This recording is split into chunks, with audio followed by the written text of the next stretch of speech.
ED वो होती है मैडम, ईडी है ना, सीबीआई से बच सकते, ईडी से नहीं बच सकते।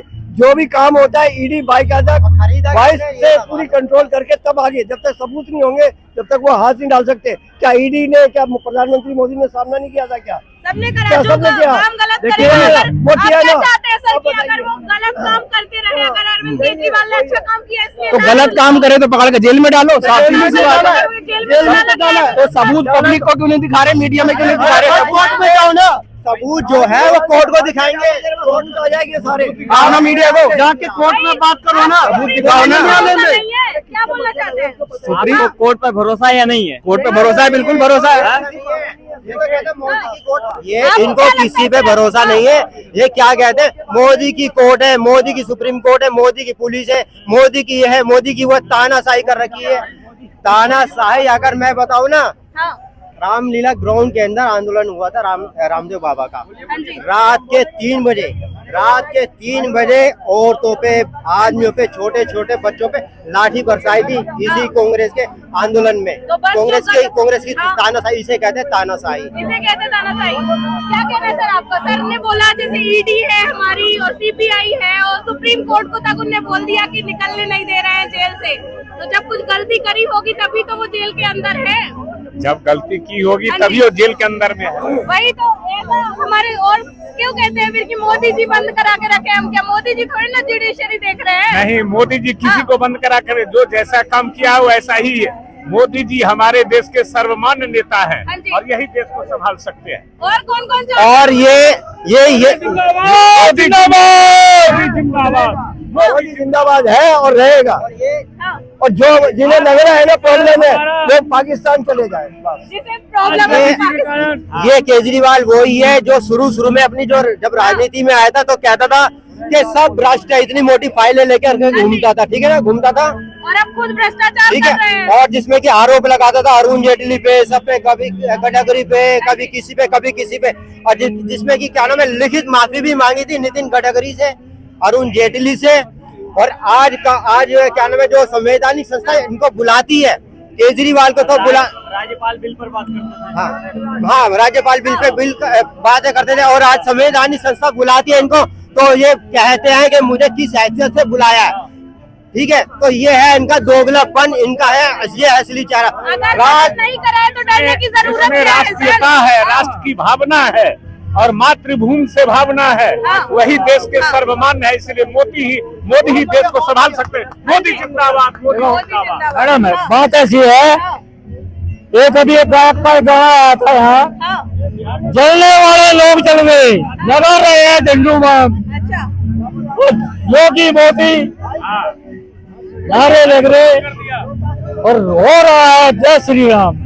क्या जय श्री राम का देश है, सनातनियों का वही चलेगा। ऐसा है किसी ये जय श्री राम हो, जय श्री कृष्ण हो, सबसे पहले राष्ट्रीयता है, और जय श्री राम जय कृष्ण से ही राष्ट्रीयता है, और उसी से देश का विकास है। मोदी जी हमारे सर्वमान्यता देश की विकास कर रहे हैं, महिलाओं को सुरक्षा और महिलाओं को आगे बढ़ा रहे हैं। हमने देखा, लोग कह रहे थे, अभी एक जन कह रहे थे कि ये जो हमारी गवर्नमेंट है हिंदू मुस्लिमों को बांटने का काम कर रही है। नहीं, मोदी जी किसी को बांट नहीं रहे। कभी भी मोदी जी ने राष्ट्र हित के अलावा कोई काम नहीं किया। अगर देश को बांटा है, हिंदू मुस्लिम का नाम लिया तो कांग्रेस ने लिया है, हमेशा कांग्रेस ने किया है। हिंदू मुस्लिम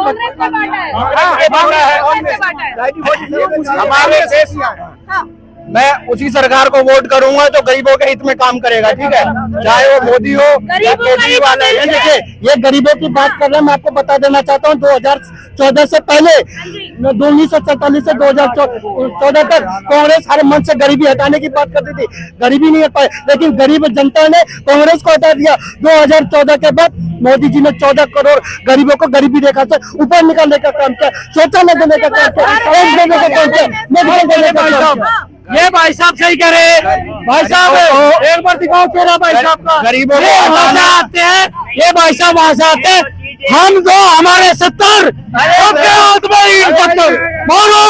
बोलो अब वो नहीं चलेगा, वो नहीं चलेगा, इनकी जुबान है वो खत्म होगी। अरे कांग्रेस क्या फायदा कर रहा है?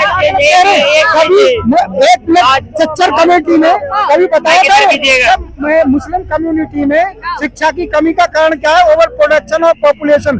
कभी निकम्मा था सच्चर आयोग, उसने कभी भी ईमानदारी का साथ नहीं दिया। उसने कहा गरीबी का जो मेन कारण है ओवर प्रोडक्शन ऑफ पॉपुलेशन है, बढ़ती हुई जनसंख्या है। मुस्लिमों को सुनो, मुसलमानों को जनसंख्या की ओर ध्यान देना चाहिए। उन्हें 4-4 शादी का जो पाल रखा है ना उसे छोड़ना चाहिए और 2 बच्चे का कॉन्सेप्ट जो है धारण करना चाहिए। एक सा कानून लगना चाहिए। और सुनो, कांग्रेस ने क्या काम किया? हमेशा कांग्रेस ने तुष्टीकरण की नीति अपनाई।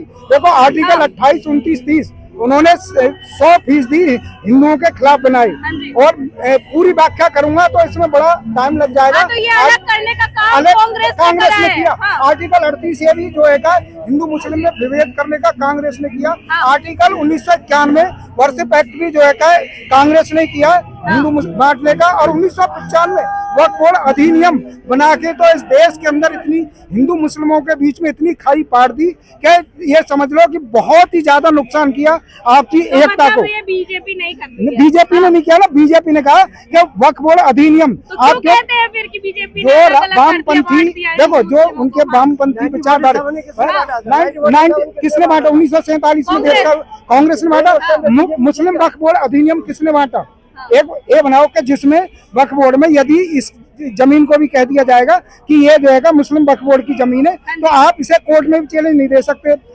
संविधान का आर्टिकल 32 कहता है देखो ये सुनो, आर्टिकल 32 कहता है जो कि भारत के संविधान की आत्मा है कि हम सरकार के किसी भी निर्णय को कोर्ट में चैलेंज दे देंगे।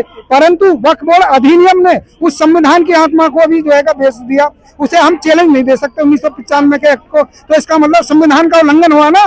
जो सबसे बड़ा कॉन्सेप्ट है, हमारा सबसे बड़ा अधिकार है आर्टिकल 32 जिसे हम कोर्ट में चैलेंज दे सकते हैं।